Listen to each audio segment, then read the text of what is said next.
Mid-February in Owasso, Oklahoma, reveals the region's dynamic relationship with winter, its weather shifting between brisk mornings and mild afternoons that hint at spring's approach. But today is no ordinary winter day. The town lies under the icy grip of two back-to-back snowstorms, creating a frozen landscape that is as breathtaking as it is treacherous. The air bites with temperatures barely reaching the low 20s during the day and plunging into single digits at night. The streets glisten with crusted ice, while snowdrifts line the edges of sidewalks, parking lots, and driveways. Trees stand motionless, their branches weighed down by a sheath of ice, refracting sunlight like chandeliers when the occasional patch of blue sky breaks through the steely gray clouds. In a quiet neighborhood tucked away from Owasso's busier streets, retired Sheriff Manny France stands in his driveway, bundled against the biting cold. The sharp winter air cuts through his thick coat, but he remains determined. A sturdy man in his early 70s, Manny grips a roof rake, intent on dislodging the icicles hanging dangerously from his eaves. Each pull of the rake sends a cascade of frost to the ground, his breath visible in the frigid air. Manny pauses, his gloved hand resting on the rake's handle, as a muffled cracking sound catches his attention. It's faint, almost swallowed by the stillness of the snow-covered landscape, but unmistakable. Before he can react, the sound sharpens into a loud, splitting crack. Above him, the icicles tremble, and in an instant they give way. A barrage of jagged ice rains down. Manny stumbles as three sharp icicles strike him with brutal precision. One drives into his left shoulder, another pierces his thigh, and the last embeds itself deep into his abdomen. Pain explodes through his body as he crumples to the ground, the snow beneath him blooming crimson. Blood seeps rapidly from the wounds, soaking through his thick winter coat. The abdominal injury is critical, likely hitting a major artery, while the puncture in his thigh compounds the blood loss. His left shoulder throbs, rendering his arm useless. Manny's breaths grow shallow, his vision blurs, and his heart races to compensate for the sudden drop in blood pressure. Hypovolemic shock sets in, draining his strength. Before he can call for help, his footing falters on the icy ground. He falls backward, landing awkwardly in a heap as the roof rake clatters beside him. Above, the roof's snowpack, destabilized by his earlier efforts, shifts ominously. A split second later, an avalanche of dense, icy snow cascades down, burying Manny under its crushing weight. The world around him fades into muffled silence. Packed snow presses against his chest, compressing his lungs and robbing him of breath. He struggles feebly, but his injuries and the sheer density of the snow render him powerless. Each shallow breath grows more labored, the freezing air biting at his exposed face as hypothermia creeps in. His body fights to maintain its core temperature, but the cold is unrelenting, sapping his strength. As the minutes stretch on, Manny's movements still. His thoughts grow hazy, and the world fades to black. His body succumbs to the combined assault of blood loss, suffocation, and the bitter cold. The neighborhood remains eerily quiet, the snow absorbing all sound. Manny lies hidden beneath the icy blanket, just steps from his home. Inside, his television hums softly. A half-finished cup of coffee sits on the kitchen counter, and his phone rests on the table, untouched. Neighbors shovel their driveways, children play in the snow, and friends knock on Manny's door, wondering why he hasn't answered their calls. Unbeknownst to them, he is mere feet away, concealed beneath the snowdrift. His car remains parked in the garage, his lights flicker on at dusk, and the house stands as if waiting for his return. It isn't until the next thaw, when the snow begins to melt, that the tragic truth is revealed. A neighbor spots something unusual in the receding snow and calls for help. Manny's lifeless body is uncovered, a grim testament to the unforgiving power of winter. His passing shocks the close-knit community, leaving them to grapple with the haunting image of a man who, in trying to conquer the season's challenges, was claimed by them instead.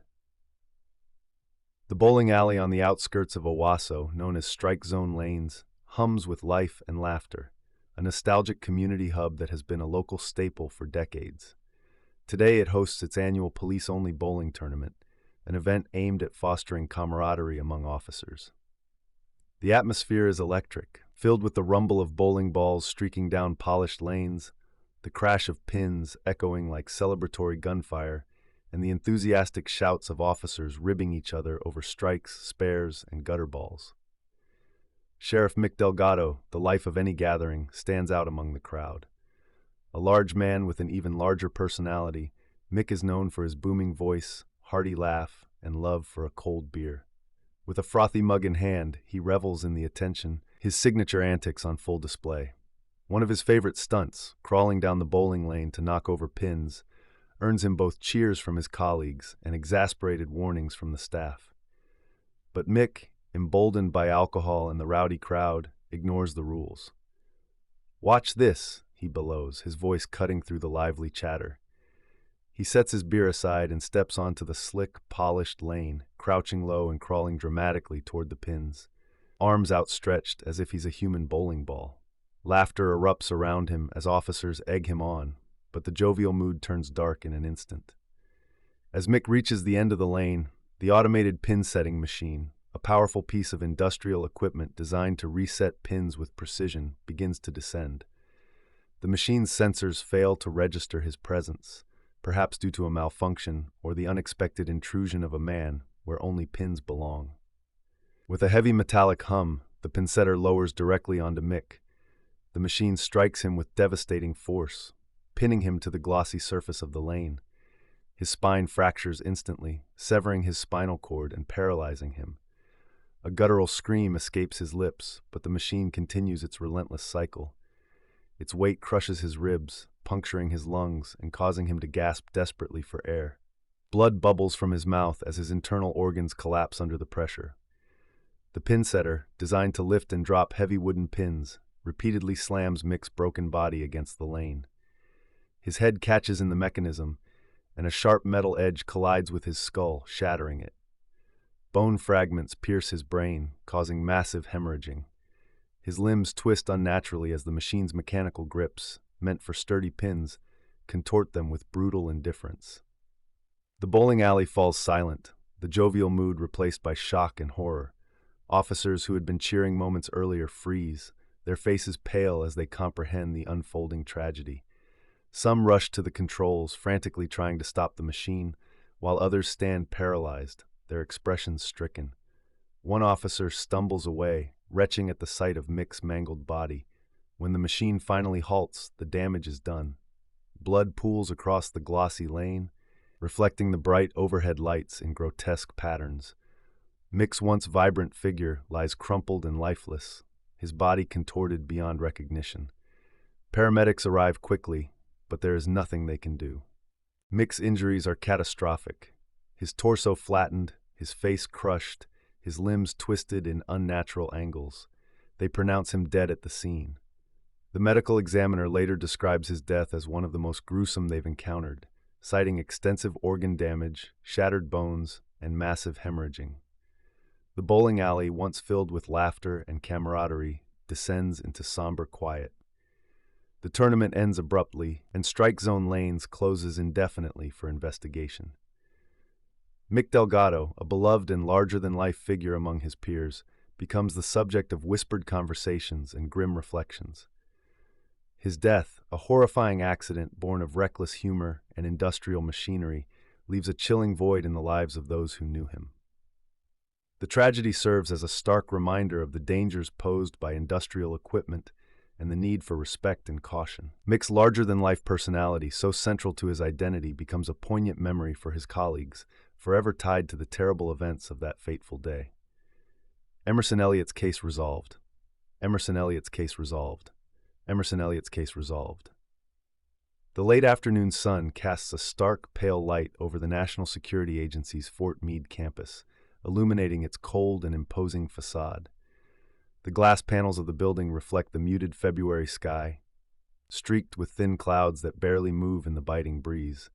Winter still grips the landscape, leaving patches of frost glinting like crushed diamonds on the manicured lawns and the hoods of parked cars. The skeletal branches of barren trees sway gently, their brittle forms rattling in the wind.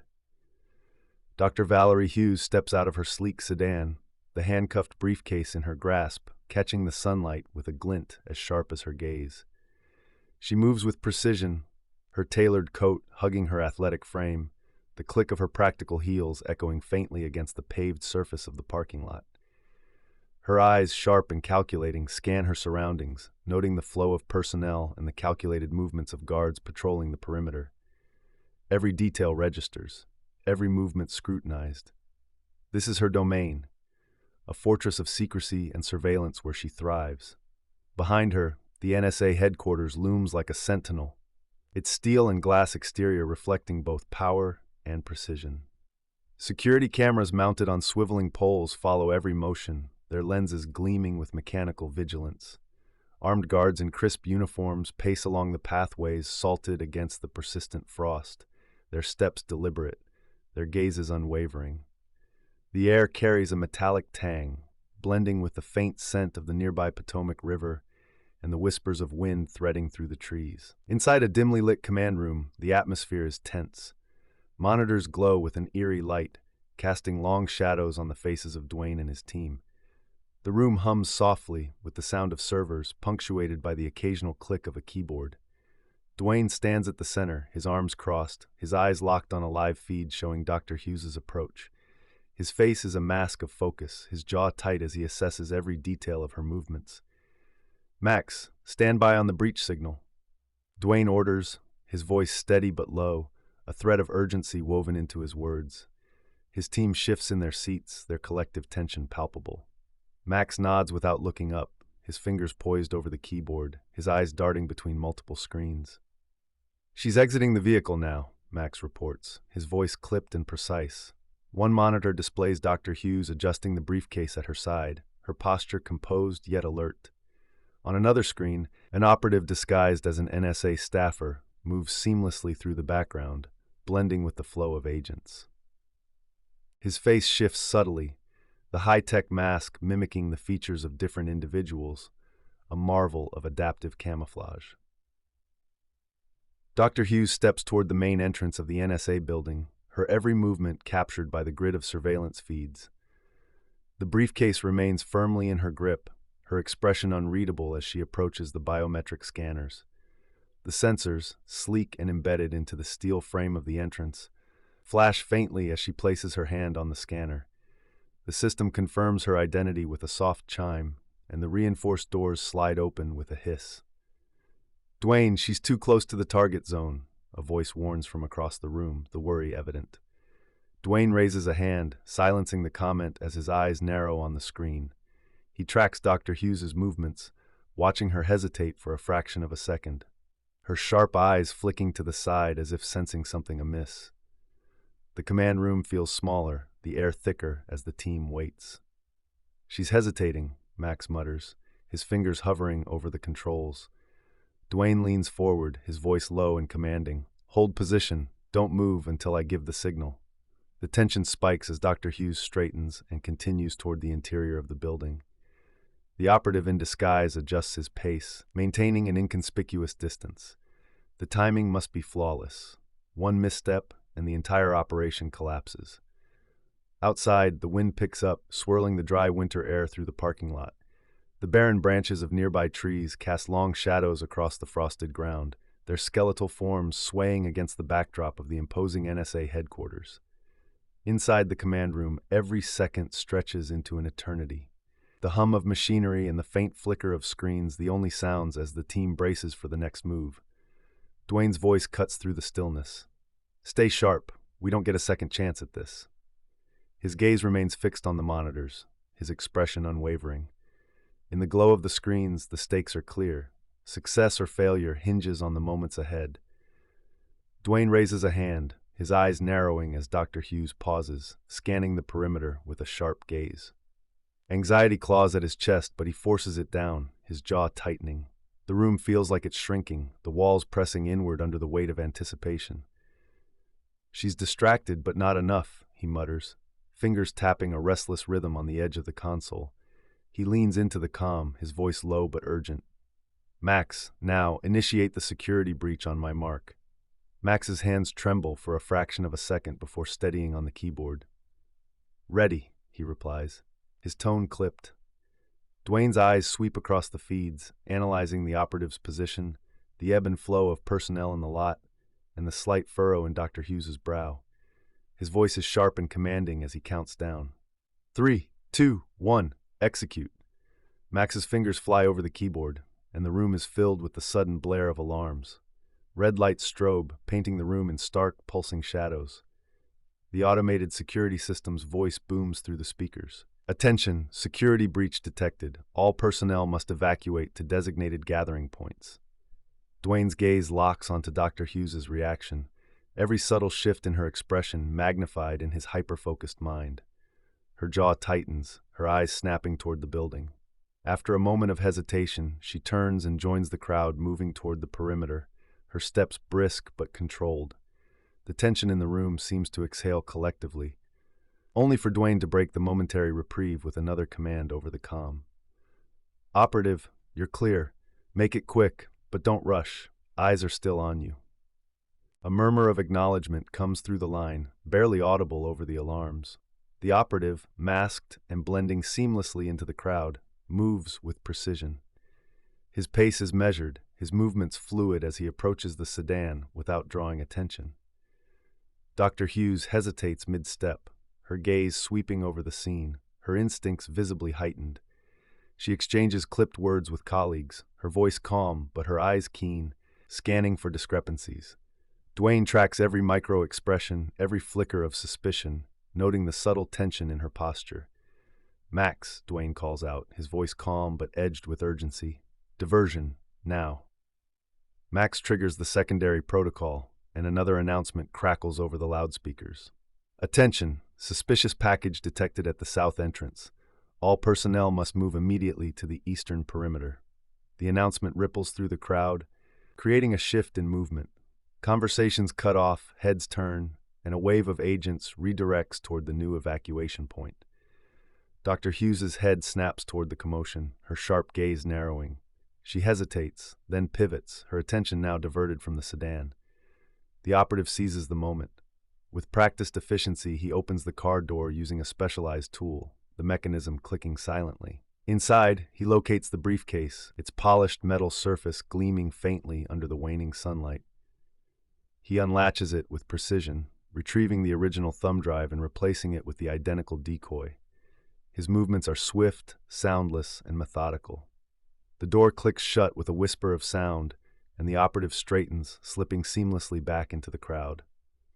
The high-tech mask adapts subtly, his features shifting just enough to blend in with the tide of agents now heading toward the eastern perimeter. Dr. Hughes lingers at the edge of the group, her expression a mask of composure, but with a flicker of unease in her eyes. She glances briefly back toward the car, her mind processing the strange pulse of activity in the lot. The alarms wail, and the harsh red strobe lights flicker across her face, deepening the lines of focus etched into her brow. Dwayne's eyes dart between screens, tracking the operative's retreat and Dr. Hughes's movements with equal intensity. He notes every detail, every twitch of suspicion on her face, but she remains unaware of the switch. The mission unfolds with a quiet precision that leaves no room for error. Clear, the operative whispers into the comm, his voice steady. Dwayne exhales slowly, the tension in his chest finally loosening. He watches as Hughes turns her attention back to the shifting crowd, her instincts still sharp but momentarily satisfied. Mission complete, Dwayne murmurs, his tone a mix of relief and the steel-edged focus that never fully leaves him. He keys the comm again, his voice low and resolute. All units, disengage and proceed to extraction points. The operative's mask shimmers, subtly shifting to mimic the neutral face of another agent as he blends into the crowd. Hughes's gaze lingers on the car, a shadow of suspicion flickering in her eyes. But by now, the operative has vanished, the thumb drive secured, and the mission complete. The security alert lifts as abruptly as it began. The piercing wail of alarms cuts off mid-siren, leaving behind a deep silence. Red strobes fade, replaced by the cold, sterile glow of fluorescent lights bathing the campus. Conversations pause, agents exchanging relieved glances as the tension dissipates. From the command center, Dwayne watches intently, the room alive with controlled chaos. The dim blue glow of monitors illuminates tired, focused faces as screens flicker with updates. Operatives and analysts work to re-establish surveillance and scrub traces of the operation from internal records. The hum of servers fills the air, a strange yet familiar comfort in this nerve center of covert operations. Dwayne doesn't take his eyes off the central monitor. The feed shows Hughes reaching into the back seat of her car, her fingers closing around the handle of a briefcase. His gaze darts between screens, ensuring every detail aligns. The high-tech mask worked perfectly, and the mission has been executed without a hitch. Yet the residual adrenaline keeps everyone on edge, bracing for the unexpected. He watches as Hughes straightens, the briefcase now handcuffed securely to her wrist. Her eyes scan the crowd, her shoulders squared, and her expression returns to its familiar mask of authority. There's no sign she suspects anything, but Dwayne knows vigilance is her nature. She will review, question, and dissect. It's what she does. The command center begins to quiet as team members lean back in their chairs, the weight of success sinking in. Coffee cups rattle as tired hands reach for lukewarm drinks. Max rubs his face, exhaustion evident in his slouched shoulders. "Good work, everyone," Dwayne says, his praise muted but sincere. The tension eases, replaced by the camaraderie of a job well done. On the screen, Hughes hesitates before rejoining her team, her gaze flicking back to the car one last time, doubt lingering in her expression. Then she turns away, the briefcase secure at her side, her composure flawless. Meanwhile, the operative disappears into the crowd, the thumb drive safely concealed. Dwayne's eyes shift between live feeds and digital maps, his mind racing. The successful retrieval provides a brief sense of relief, but the next operation looms, delicate and dangerous. The mantra anchors him as he juggles the pressure of the operation. The room hums with quiet conversations and the muted beeping of systems, but Dwayne's focus narrows, every ounce of his training coming to the forefront. A flicker of doubt crosses his mind, but he shoves it aside. Another retrieval complete. This isn't just about securing data, it's about maintaining control of an operation that will define their success or failure. As he shifts his focus to the next phase, he steels himself for the challenges ahead, determined to see it through. Breathe. Dwayne. Breathe. Meanwhile, back in Allen, Texas, Detective Dexter Brown's sedan creeps up the long gravel driveway leading to Paul Travis's farmhouse. The air is unnervingly still, the only sound the crunch of gravel beneath his tires. The house stands in stark contrast to the idyllic countryside, its windows shattered, the porch littered with broken furniture and splinters. Something terrible has happened here. Brown parks his car and steps out, his hand instinctively resting on his holstered firearm. He scans the scene, noting the silence, a heavy, oppressive quiet that seems to swallow the faint rustle of the wind. As he approaches the house, he spots muddy footprints leading up to the porch and a faint trail of blood smeared across the doorframe. "Travis," Brown calls out, his voice firm but cautious. There's no response. Inside, the destruction is even worse. Furniture is overturned, the walls are streaked with blood and dirt, and shards of glass crunch underfoot as he moves through the house. The silence is broken by a faint whimpering sound from above. Brown looks up and spots the pull string for the attic ladder swaying gently. "Hello? Is someone up there?" he calls, stepping closer. A muffled voice answers, trembling and tearful. "Please, don't hurt us." Brown pulls the string, but it doesn't budge. He notices the end has been tied up and secured to the attic floor. "It's Detective Brown. You're safe now. I need to know what happened." After a moment, the voice responds, shakier now. "It me, Lisa, Paul's wife. We had to lock ourselves up here. Paul, he wasn't himself. He said things were crawling inside him. He tried to attack me and the baby. I pulled the ladder up so he couldn't reach us." "Where is he now?" Brown asks, his voice steady despite the growing dread in his chest. "He said he was going to the barn to get the ladder. I haven't heard anything since." She whispers. Brown nods grimly, his jaw tightening. "Stay where you are. I'm going to check the barn." The barn door creaks as Brown pushes it open, the smell of hay and earth mingling with something sharper, more metallic. The faint light from his flashlight catches streaks of blood smeared along the wooden floorboards, leading deeper into the structure. "Travis?" he calls out again, his voice echoing in the cavernous space. A low, guttural moan answers him, and Brown's flashlight beam swings toward the source. Paul Travis emerges from the shadows, staggering toward him. His shirt is in tatters, the fabric soaked in blood that oozes from deep gashes across his abdomen. His hands clutch at his stomach, his fingers slick and crimson, as though trying to hold his insides together. "Get him out of me," Travis croaks, his voice rasping with agony. He takes another step forward, his blood-slicked boots leaving wet prints on the wooden floor. Brown's breath catches as he takes in the full extent of the injuries.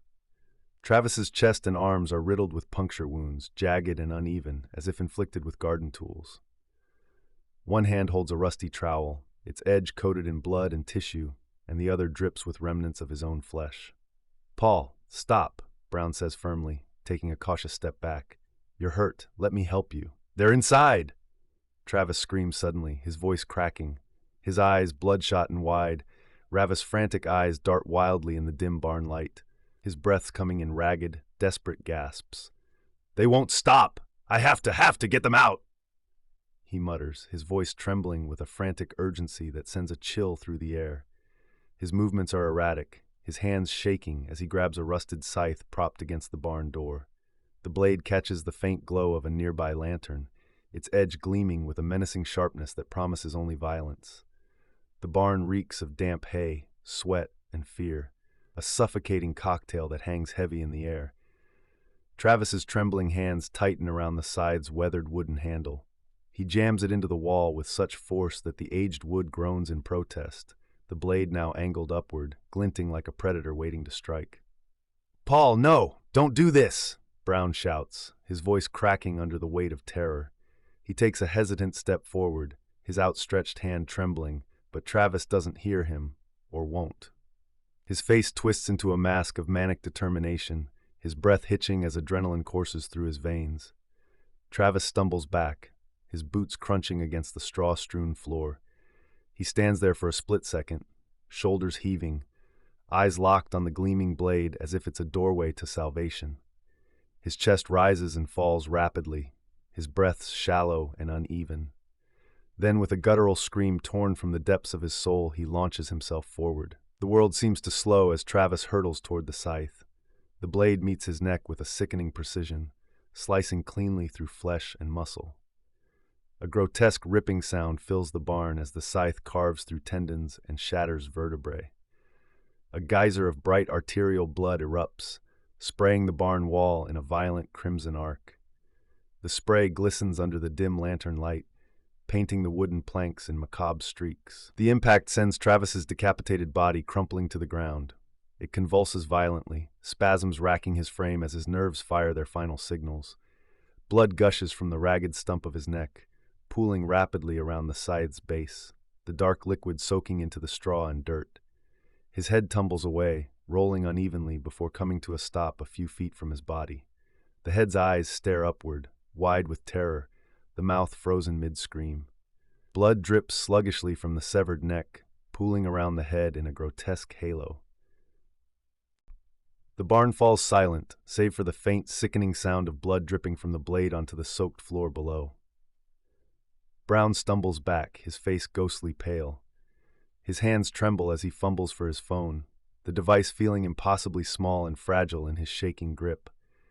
The sharp tang of blood fills the air, mingling with the damp scent of straw and decay.